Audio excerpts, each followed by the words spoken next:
खुलुमबाय आं सिबि रानी ब्रह्म नोंथांमोनखौ आंनि एसबि बड' निउज चेनेलाव गासैखौबो बरायबावनाय थाबाय नोंथांमोननि थाखाय आं गोदान मोनसे भिडिअ लानानै फैबावबाय अन्नानै भिडिअखौ जोबजासिम नायलांदो क'क्राझाराव सानै उदखारि हमनो हादों भारत उदांस्रि साननि सिगां भारताव गोबां सेबनाया गोख्रों जागासिनो दङ जेराव सानै उदखारिखौ क'क्राझारनिफ्राय हमनो हानायजों लोगोसे गोबां हाथियारबो हमनो हादों आसाम पुलिसनि एसटिएफ हान्जाया क'क्राझारनि जयपुर नामापारानिफ्राय आब्दुल जाहिर शेख आरो सेरफांगुरिनिफ्राय सबीर मिर्धाखौ हमदों जाय सानै दुथाङा बांलादेश आरो पाकिस्ताननि उदखारिजों सोमोन्दो दं उदखारिफ्रा भारताव गेदेर गाग्लोबनो थाखाय सिरियै नाजाबाय थानायनि सायाव बिथा खालामनानैनो गोख्रों सेबनानै आसाम पुलिसनि एसटिएफआ क'क्राझारनिफ्राय सानै उदखारिखौ हमनो हादों आरो बिसोरनिफ्राय गोबां हाथियारफोरबो हमनो हादों आसामनि डिजिपि हरमित सिंह बिथाङा फोरमायथिनाय बायदिब्ला उदखारिफोरनिफ्राय थाग-थियारि जाखानाय आईडी मोननो हादों डिटेनेटर मोननो हादों गोबां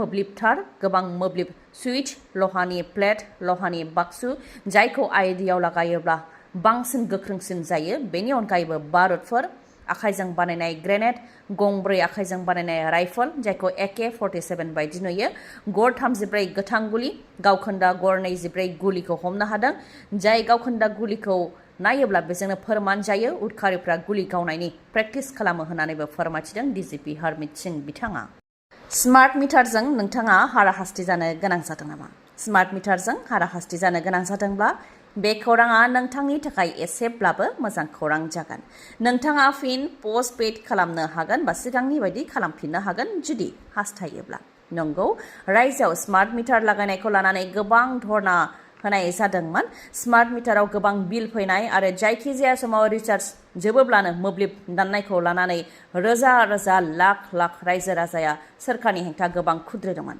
नाथाय आसाम सोरखारा जेबो खोनासङाखैमोन आरो स्मार्ट मिटार लागायनायाव गुबुन रायजोफोरनिफ्राय जोंनि आसामा गोबां सिगांसिन रायजो जादों जेराव सोनाब बंगआव रायजो राजाया गोबां धरना होनायनि उनाव सोनाब बंग सोरखारा स्मार्ट मिटार लागायनायखौ बोखारहोदों बा नेवसिदों नाथाय जोंनि आसामाव फ्राय बयनिबो नखराव स्मार्ट मिटार जाबाय दा आरोबाव मोब्लिब बिफाननिफ्राय मोनसे लाइजाम हरदों एपिडिसिएल बिफाननिफ्राय एपिडिसिएलनि चिफ एक्जिकिउटिभ अफिसारफोरनिसिम लाइजाम हरदों लाइजामनि गेजेरजों बेखौनो लिरदों दि जुदि कनजुमार बा मोब्लिब बाहायग्राया खावलायोब्ला बा हास्थायोब्ला निउ सार्भिस कानेक्शनआव जायफोर जीवन धारा आरो डमेस्टिक ए केटेगरि रुरेल कनजुमार्स जायफोरना 2 किल'वाटसिमनि मिटार लागायनाय बिथांमोनहा खावलायोब्ला सिगांनि बायदि कनभेनसनेल पस्टपेड डिजिटेल मिटार खालामनो हागोन सुंद'यै बुंनो थाङोब्ला नोंथाङा सिगांग्रो रिसार्च खालामनो गोनां जानाय नङा सिगांनि बायदि दान जोबोब्ला बिल होनो नांगोन बिटिसिआव UPPL आरो बिजेपि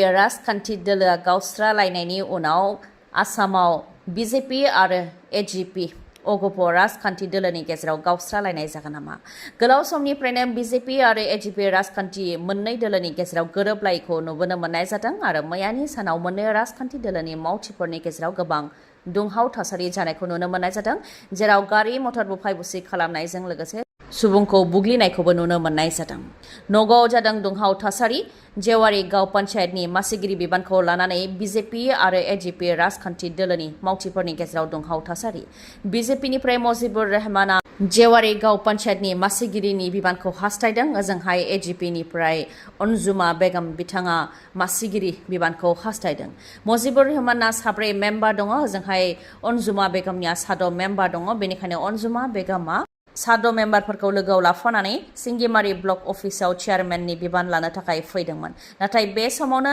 बिजेपिनि मावथि मजिबुर रहमाना माखासे दुथां सुबुंफोरखौ दैथायनानै सिंगिमारि ब्लक अफिसनि खाथियाव गारिखौ बेंथेनानै बुफाय बुसि खालामदों बेनि अनगायैबो अनजुमा बेगमनि मददगिरि सासेखौबो मावख'नि खाथियावनो होसो बुग्लिनायखौ नुनो मोननाय जादों बेबायदिनो नगावआव दुंहाव थासारि बिजेपि आरो एजिपिनि मावथिफोरनि गेजेराव दुंहाव थासारि एजिपिनिफ्राय फोरमायथिनाय बायदिब्ला बिजेपिनि मजिबुर रहमाना सिगां कंग्रेस राजखान्थि दोलोआव दंमोन बेनि उनाव एजिपिआव फैदों आरो दा बिजेपि राजखान्थि दोलोआव दङ कंग्रेसआव रकिबुल हुसेनजों थानानैबो गोबां रां लुथिनानै जादोंमोन बेबायदि मावथिया बिजेपिआव थायोब्ला बिजेपिआबो सानसे जोबस्रांगोन होननानै बुंथियो एजिपि राजखान्थि दोलोनिफ्राय चिरांनि काजलगाव पुलिस थानानि सिङाव सातिपुराव जादों मोनसे जाथाय दायनिगिरिया जोबथेसालिनिफ्राय गबोनायनि उनाव केस होग्रानि न'आव उदखार खालामफैदों न'आव फोरमान बिलाइ नागिरनानै उदखार खालामफैदों सानै सुबुङा गुबै जाथाया सातिपुर एमइ स्कुलनि गाहाय फोरोंगिरि आकिबर आली आहमेद जाय थाखो 9 फरायनाय सासे फरायसुलिखौ गावनि खथायाव लेंहरनानै आथोनारि अनागार खालामदोंमोन। बेखौ लानानै हिनजावसानि नखरनिया गाहाय फोरोंगिरि आकिबर आली आहमेदनि हेंथायै पुलिस थानायाव एफआइआर होदोंमोन। बे लेखायै पुलिसा गाहाय फोरोंगिरि आकिबर आली आहमेदखौ एरेस्ट खालामदोंमोन आरो साख्रिनिफ्रायबो सासपेन्ड खालामदोंमोन। नाथाय 21 सान जोबथेसालियाव थानायनि उनावनो बेलाव उदां जाबोदोंमोन गाहाय फोरोंगिरिया। बेनि उनाव फरायसालियाव फिन जयेन जाफिनदोंमोन। जोबथेसालिनिफ्राय गबोनायनि उनावनो गाहाय फोरोंगिरिया सानै सुबुंखौ हिनजावसानि नखराव थिनहरनानै उदखार खालामहोदोंमोन। हिनजावसानि नखराव थांनानै सानै दुथाङा बायदि फोरमान बिलाइ नागिरनानै गासैबो न'नि मुवा बेसादफोरखौ सेरखाय बेरखाय खालामदोंमोन। बेनि अनगायैबो उन्दै हिनजावसा गथ'खौ अन्थाइजों बुनानै बुथारनो नाजादोंमोनबो होननानै फोरमायथिदों। जायनाखि दायनिगिरि गाहाय फोरोंगिरिया सासपेन्ड जाखांनायनि उनावबो साख्रियाव थिसन जाफिनदों बेखौ लानानै हिनजावसानि नखरनिफ्रा सोंथि खालामदों। हिनजावसाया बेबायदिबा बिजिरनाय मोननो हानाय नङा नामा बेखौ लानानै सोंथि खालामदों। बिटिसिआव बिसायख'थिनि गुदुं बार बिसायख'थिखौ लानानै आसाम स्टेट इलेक्शन कमिशना फोसावनाय ड्राफ्ट इलेक्टरेल रलखौ नोंथांमोननो मिथिहोनो आखायाव लाबाय। अदेबानि बबे जिल्लायाव बेसेबां बियाब दङ बेसेबां भटार दङ बेखौ नोंथांमोननो मिथिहोनो आखायाव लाबाय। क'क्राझाराव मोन 12 बियाब दङ जेराव 7,610,000 भटार दङ। बेनि मादाव 3,50,325 हौवा भटार, 3,50,280 आइजो भटार आरो आद्राया थामथि आथोन। गासै 902 पलिं स्टेशन दङ। बाक्सायाव गासै मोन 6 बियाब दङ। बेनि मादाव 4,75,481 गासै भटार दङ। बेनि मादाव 2,37,273 हौवा भटार, 2,38,220 आइजो भटार जेराव 570 पलिं स्टेशन दङ। उदालगुरियाव गासै मोन 10 बियाब दङ जेराव 7,43,662 भटार दङ। बेनि मादाव 3,67,856 हौवा भटार, 3,75,800 आइजो भटार आद्राया थामथि आथोन आरो बेयाव गासै 957 पलिं स्टेशन बा भट मिरु दङ। चिराङाव गासै मोन 7 बियाब दङ जेराव 3,98,937 भटार दङ। बेनि मादाव 1,98,512 हौवा भटार, 2,420 आइजो भटार आद्राया थामथि आथोन आरो 456 पलिं स्टेशन दङ। तामुलपुराव गासै मोन 5 बियाब दङ जेराव 3,50,706 भटार दङ। बेनि मादाव 1,75,713 हौवा भटार, 1,74,932 आइजो भटार आद्राया थामथि आथोन जेराव 382 भट मिरु दङ। बिटिसि बिसायख'थियाव सोर किं आरो सोर किं मेकार जागोन? बिजेपिया गावसोरखौ किं मेकार होननानै थोंजोङै बुंनानै लायाखैबाबो गावसोरनि दि किं मेकार बेखौ फोरमायथिनानै लादों बिजेपि राजखान्थि दोलोनिफ्राय। बिजेपिनिफ्राय बेखौनो बुंथिदों दि फैबाय थानाय बिटिसि बिसायख'थियाव बिजेपि राजखान्थि दोलोखौ एंगारनानै बिटिआरआव रावबो सोरखार दानो हाया। अदेबानि बिजेपिया किं मेकार होननानै खेंसालियै बुंनाय जादों। बिजेपिनि दैदेनगिरि रन्जित कुमार दास बिथाङा बे खोथाखौ फोरमायथिदों। बाक्सायाव बिजेपि राजखान्थि दोलोआ मोनसे जथुम्मा लादोंमोन। बे हाबाफारिनिफ्रायनो रन्जित कुमार दास बिथाङा बेखौ फोरमायथिदों। बिथाङा फोरमायथिदों दि बिजेपि राजखान्थि दोलोआ सोरखौ लोगोआव लाफानानै सोरखार दाया बेखौ उननि समाव फोरमायथिगोन। सिगांनि समाव बिजेपिया मोनसे मासियावल' बिटिसि बिसायख'थियाव देरहासार जानो हादोंमोन। बेनि उनाव मोन 9 मासियाव देरहासार जानो हादों आरो बे खेबाव बिजेपिया मोन 18 मासियाव देरहासारनो हागोनखौ आसा खालामो होननानै फोरमायथियो। बिजेपि राजखान्थि दोलोआ बिटिसिनि मोन 40 बियाबावबो बिसायख'थिखौ गेलेगोन। रायजो राजाया जुदि मोन 18निफ्राय बांसिन मासियाव देरहासार होयोबा गोजोनगोन आरो बिटिसिआव बिजेपिनि थाखायसो गोजोना फैदों होननानैबो बुंथियो रन्जित कुमार दासआ। ओजोंहाय बिपिएफ दोलोआ किं बायदियैनो बा राजा बायदियैनो बिटिसिआव सोरखारखौ दागोन। रावबो किं मेकारनि गोनांथि गैया होननानै दाबि खालामदों एमएलए रबिराम नार्जारिया। फैबाय थानाय बिटिसि बिसायख'थियाव थारैनो सोर किं आरो किं मेकार जामारो बेखौ समासो फोरमायसिगोन। ओजोंहाय दलरै जिरायनानै थायाखै इउपिपिएल राजखान्थि दोलोआबो। बिटिसि बिसायख'थिखौ नोजोर होनानै इउपिपिएल दोलोआबो सांग्राङै हाबा मावनायखौ नुनो मोननाय जादों।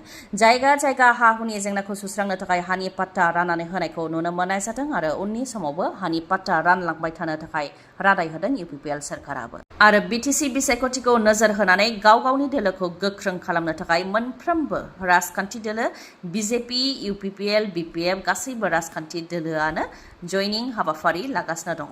बङाइगावआ सासे आइजो इन्जिनियारा गावनि जिउखौ फोजोबनानै लानाय जाथाय जानायनि उनावनो सानैखौ एरेस्ट खालामबाय। एग्जिकिउटिभ इन्जिनियार दिनेश शर्मा आरो बङाइगाव पिडब्लिउडिनि डिपुटि अफिसार आमिनुल इस्लामखौ एरेस्ट खालामबाय आसाम पुलिसआ।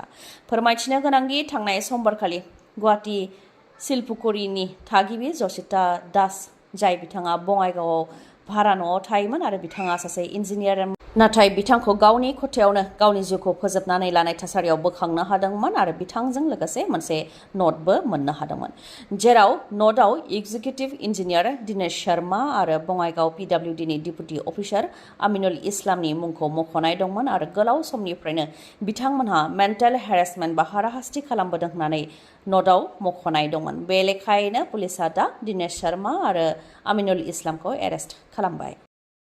आफां आसामनि देरसिन मेगननि फाहामसालिनि मादाव गंसे बङाइगाव थानाय आइ हस्पिटालाव असिटि मेसिन सफैबाय, जायनि गेजेरजों मेगननि जेंनाखौ हमदांनाय जायो आरो फाहामथाय होनाय जायो, जेरै मेक्युलार डिजेनेरेशन, डायबेटिक रेटिनोपैथी, ग्लक'मा आरो मेगन सिंनि दुखु मोननायखौ हमदांनो हानाय जायो आरो फाहामथाय होनाय जायो। असिटिनि अनगायैबो गुबुन गुबुन सार्भिसखौबो मोननो हागोन, जेरै कर्निया, मेडिकेल रेटिना, ग्लक'मा इभेलुएशन, अकिउलोप्लास्टी, फार्मासि आरो अप्टिकेलबो दङ।